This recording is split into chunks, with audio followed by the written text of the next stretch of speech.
Now, the Kenya Union of Post-Primary Education Teachers, KUPPET, now wants the government to harmonize payment rates for Kenya Certificate of Secondary Education KCSE examiners to 100 shillings per paper marked. Currently, the markers take home different amounts of money depending on the subject. According to the teachers, CRE subject assessors have only been receiving 55 shillings per script compared to others who get between 60 and 70 shillings per paper. Solidarity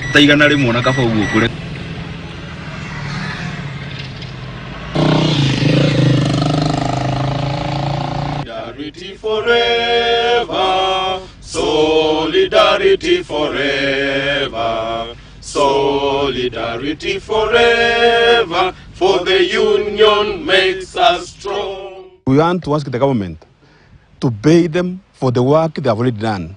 We are aware that each examiner had marked averagely 350 papers. That is equivalent to around 20,000. We want to ask our good government to consider sending that money to their M-Pesas. These teachers are suffering. We have just come from the festive season and they have nothing. Looking at the conditions and the way they were sent away, that money will come in handy to enable them even send their children to schools. These examiners are being exposed to poor working condition. They wake up around 4 and they work up to around 11, which is very unfair. It is an unfair labor practice. Number two, the payment.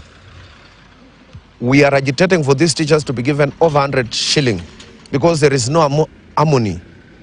We want these marking rates to be harmonized because there are some papers where people are paid 70-something shilling and then in this CRE they were given less than 60 shilling. And